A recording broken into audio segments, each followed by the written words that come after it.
So why don't we start off by you just sharing, who you are, what you do, and then we'll take it from there. Great, thank you, Darrell, and thank you for having me. I am Willy Fogang. I'm a senior account manager with Export Development Canada here in Winnipeg. We are the international risk expert, the official and only export credit agency that to help Canadian exporters go, grow, and succeed internationally. And we've been very privileged that the federal government has tapped into EDC to help Canadian businesses, small, medium, and large, navigate through these difficult times. My role here in Winnipeg, I work with with Manitoba companies, all sizes, to make sure that they are aware and they know that there are resources at EDC that they can leverage in normal during this pandemic, and more importantly, when things pick back up, in order to position themselves not only to grow, but to thrive, because things will pick back up. I mean, as soon as, a good example is as soon as things got relaxed, I went to get a haircut, and I know many people have already taken steps to start participating into the active life. And what we want is our Canadian company, Manitoban company, to be ready to answer the call. And it starts by being resilient during this time, right? And I think one thing that is very important is that, this is when we built the muscle, right? This is when we built the muscle that would allow us, when things come back up, we can leverage that to stop pushing. I'm going to say I'm very impressed by the resiliency of the businesses that, I've had the opportunity to talk with over the last 9 weeks. The ingenuity of companies in terms of not only pivoting, but anticipating as well, making sure that they're connected, that they're obtaining the resources. And I think at the beginning, I don't think anybody could sort of forecast the magnitude of the pandemic, because as we saw within a few weeks, everybody was almost a complete lockdown. And I think we hear numbers like 90% of air travel was canceled, and whatnot. But what I've observed from Manitoban company is they were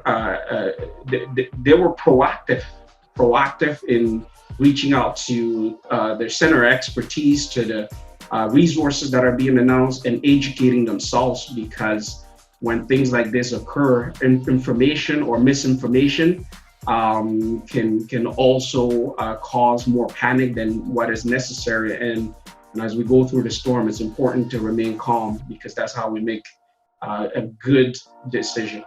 Yeah, absolutely. There's that point of anxiety, there's that point of depression, and both are extremes and are at the polar end of their respective spectrum. But staying right there in that consistent, right in the middle, that where you can consistently think things through, exercise those executive functions in the brain that we have to process information, to think critically. And that was what was required during all this information that we were processing, to understand what the landscape really looks like. So Willy, before 9 weeks ago, before everything shut down, what was Manitoba business looking like as far as aggressively going after new markets, as far as successes and growth, 9 weeks and earlier? What were they looking like?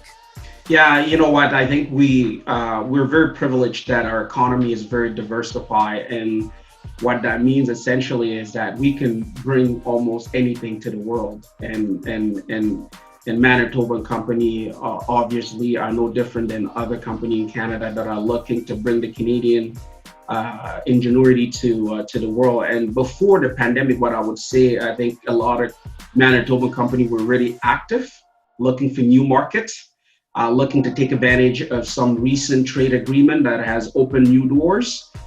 They were formulating strategic plan. They were looking to expand within existing market that they were in, and I think they were attending trade shows. They were planning for trade shows.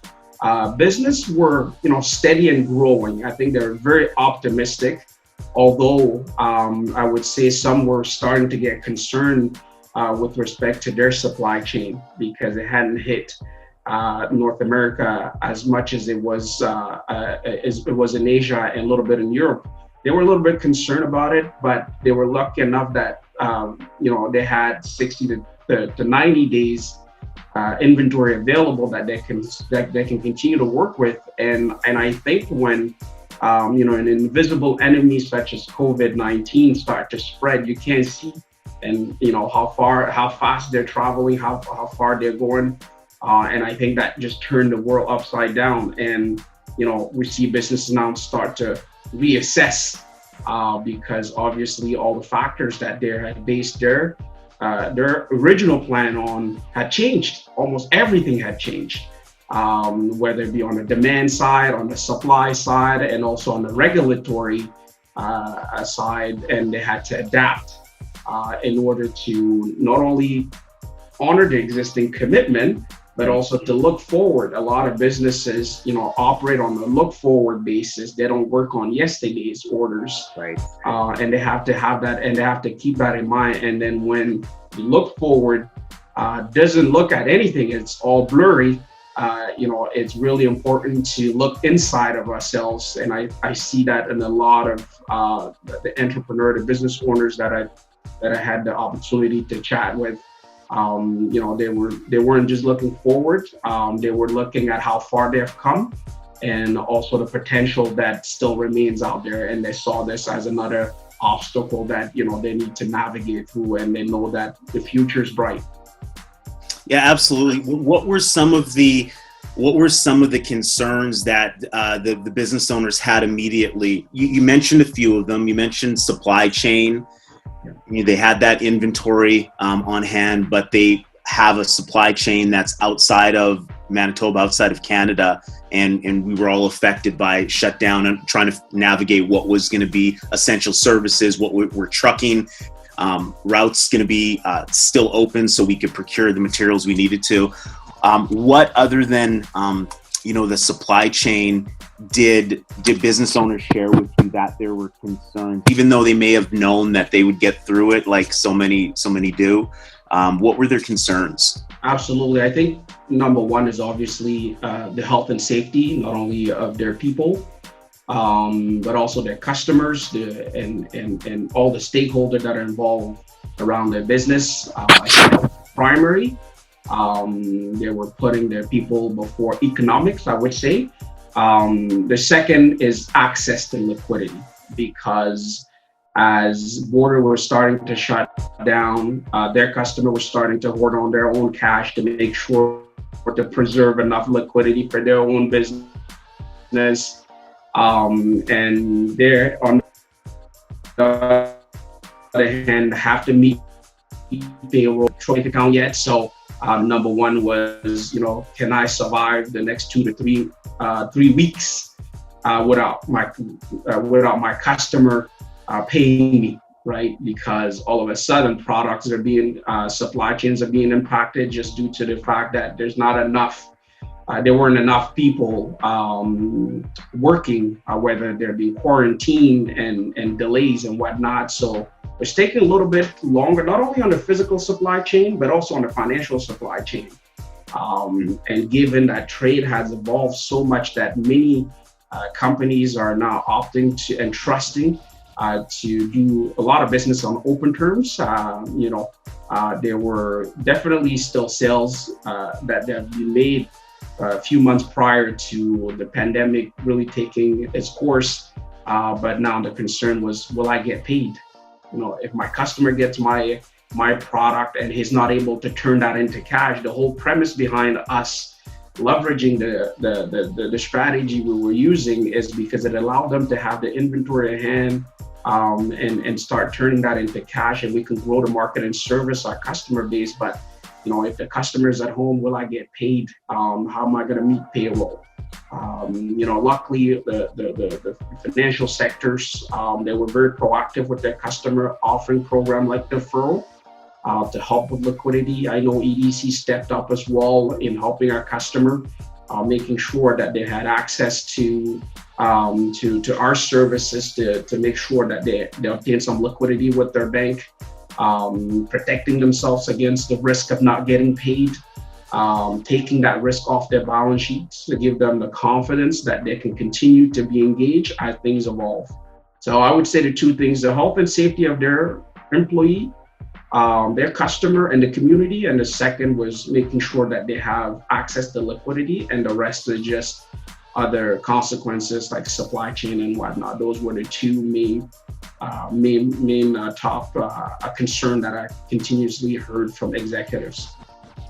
Has anyone spoken to you or just shared with you how they intend, once things get, or evolve into the new normal, whatever that looks like, our new reality of commerce, exporting as well, and what that looks like?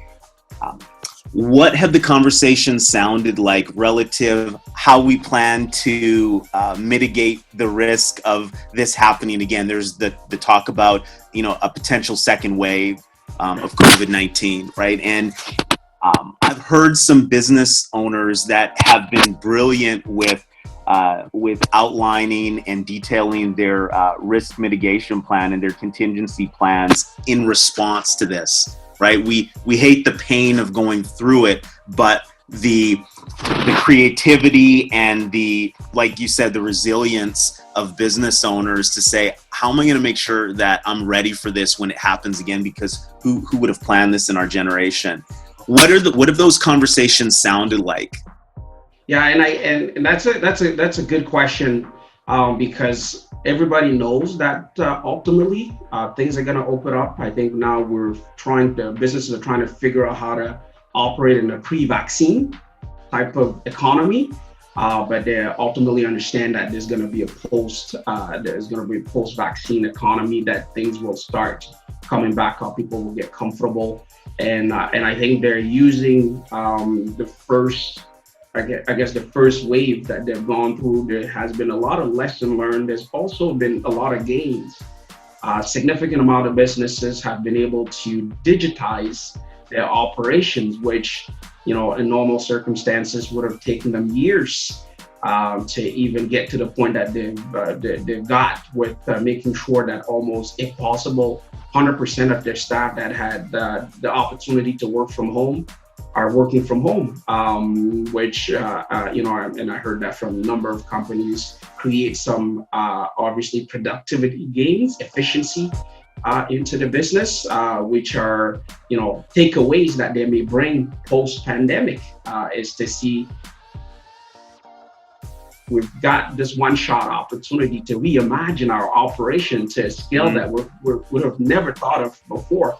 And this is something that we can't just put on the side. And I think that's one thing that companies are very cautious of as they start putting strat plan together post-COVID on how they may be able to be more efficient and effective in delivering the product or the services that they bring to market. That'll be number one. Number two as well, and I think I shared it in the past with you, is the ability of each entrepreneur. And the entrepreneur is not just the business owner itself, it's every single person that is involved in that business to protect their mindset. Because it's quite easy to consume all of the negative news in terms of how many cases have been tested, how many people have died, and get into the spiral. And ultimately, your energy is limited, and you want to make sure that energy, not that you want to ignore the other obviously challenging things that are happening, but you want to protect your energy in order to focus and bring the value that you're bringing to making the world a better place. And businesses are telling me that they're trying to now find ways to keep that positive outlook, because they understand that positivity is the ingredient that will be needed in order to make sure that you're successful post-COVID, because it's easy to turn around and see all of the challenges and how things were, instead of focusing on how you could now make this new environment even better. And I think a lot of lesson learned will come out of it. A lot of businesses had business continuity plan, which never took in consideration something of this scale. And I think from a risk management standpoint, this is also a gift to many businesses to look at now as they do their contingency plan, although it happens every 100 years, but you don't know which part of the 100 years is going to happen. And if it does fall within the part that you're in, at least you're planned for it. And, you know, I always, when I'm having discussion, I always like to bring this example. It's publicly available, is the organizer of Wimbledon in the UK. And I believe after SARS outbreak in 2002 and 3, they obtained a pandemic insurance that cost them, according to their news article, $2 million a year. I think in the span of 17 years, they paid $34 million. And they cashed out on their policy, I think, on the tune of $140 million, because it was canceled due to a pandemic. Those are the lessons that, you know, small, medium, or large-sized businesses could not ignore post COVID. Is how do we have a holistic view? And, you know, we tend to sometimes, although we're very global, to be isolated in our planning and strategy. So. Manitoba is really unique that way, Willie. We had a 30-day, 60, 45-day runway before we really locked down, seeing what was happening abroad, and then some of the conversations that started going on in the U.S. And then finally Manitoba, followed suit, and we locked down. And it seemed everybody, the Manitoba spirit, everybody had their hands on deck and was doing everything they could to make sure that they were protecting themselves, protecting others according to the guidelines, regardless of opinions of it, just being responsible and responding to what we were all asking and what was being asked of us. So Manitoba's unique that way. Do you see that as well? As you started your career in Ottawa, and you've traveled, around the country, around the world. What is it about Manitoba that, the 2008, economic crash, we dipped, but the business just kept going on. The economy continues to, plug away. During this pandemic, we responded, we locked down, but industry still continues to go on and move forward, as opposed to when you look at the US, or you look at, Toronto, or you look at Vancouver, these spikes, right? And when it's really good, it's great. And when it's not good, it's really bad. But Manitoba just seems to be this consistent, that little engine that could just consistently moving forward, even during the bad times. Can you talk to that a bit?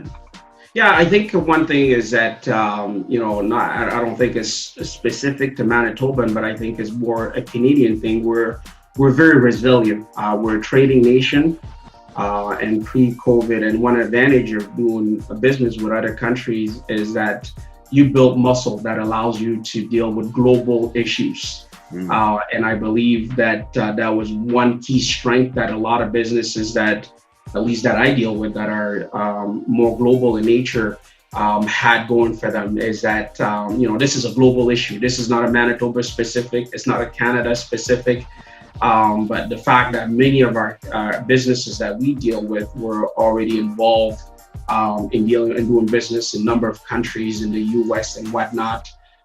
They've built those muscle that allow them to, to weather the fall, should a fall happen, and not be completely surprised. And I think that played to their strength, because they were aware. And obviously not every sector was touched at the same level, but I think overall the diversity of the Manitoban economy obviously plays to the strength, because there's no single sector that dominates more than another. Although there's some value chain within and cross synergy within certain sectors.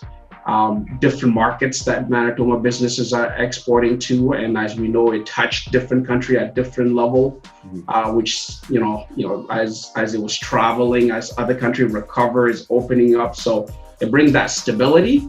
But I think it's if we look at even Canada overall, we look at how we've managed. Everybody responded. There weren't major panic. People were following the guidelines. We got a strong leadership, providing timely information to businesses, population, association, rise to the occasion. Different stakeholders rise to the occasion. I think it was a very unique Team Canada effort, which gave the foundation for us to manage it as much as we could manage and minimize the impact, number one, on the health and safety of everybody, and number two as well, in keeping people employed and making sure that our businesses are ready to take on the opportunities when this thing turns around.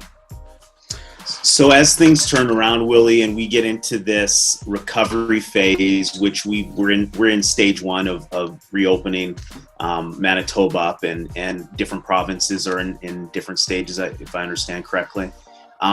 What does your assistance and your guidance look like to the companies here as we start getting into stage 2, stage 3, and hopefully we just move right into our new reality after that?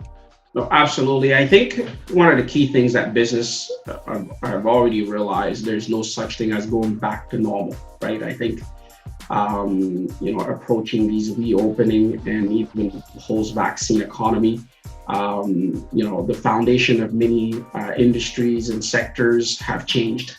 And I think, coming into it with a new and fresh perspective on how to do things differently, whether it be the way you structure and negotiate contracts with your customers that have been financially and economically impacted. I mean, not a lot of people will come out of COVID without scars or wounds, and it's important to show support to your customers, to show support to your supplier, and then using that team approach. And one simple example is people would, for example, those that had the liquidity, they probably used it all to manage the lockdown.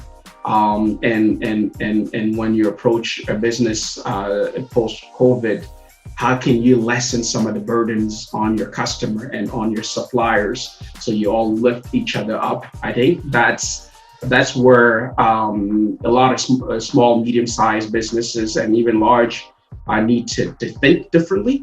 And that's where resources are required in order to do that. You're not going to be able to lessen that burden unless you have other supports, whether it be support from your bank, support from your trade credit agency, like EDC, accessing additional capital.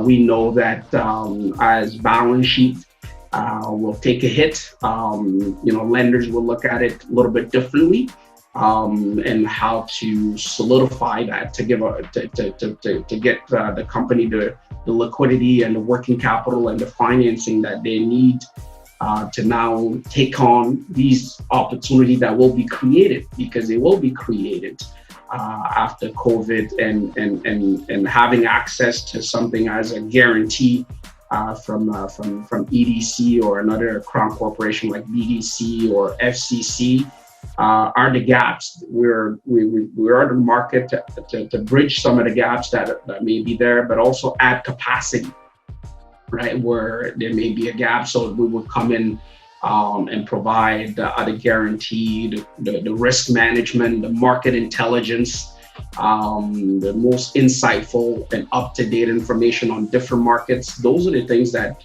are available for Manitoban companies that are looking to position themselves to post-recovery. A lot of people will be hurt. But those people will need help, and people need to approach transaction opportunities and development from a sort of help standpoint as well. Help your customer, help you, and help your supplier, help you. And that's how we lift everybody up back to a level where everybody is now doing profitable and making those relationships profitable to the stage that they were at one point.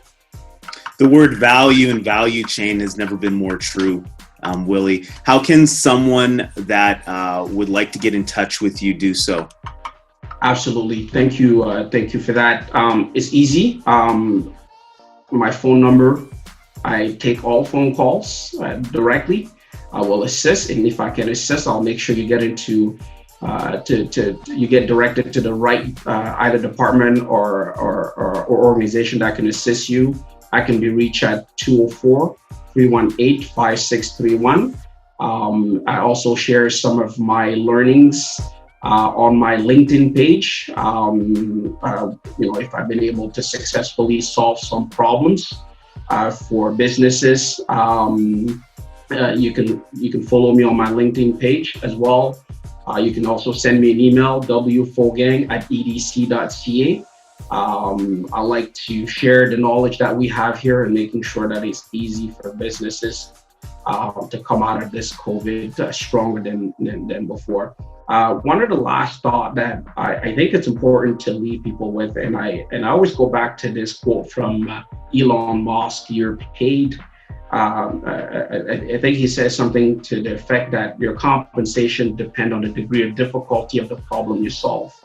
And this is an opportunity where a lot of people can create that value you just talked about, because there's certainly a lot of difficulty out there, and I know many businesses can rise up to the challenge to help solve it. Willy, I appreciate you, man. Appreciate your mindset and your optimism and what you do for your circle of influence and also for the businesses in Manitoba. Thanks for joining me. Thank you for having me, Darrell. Thank you again.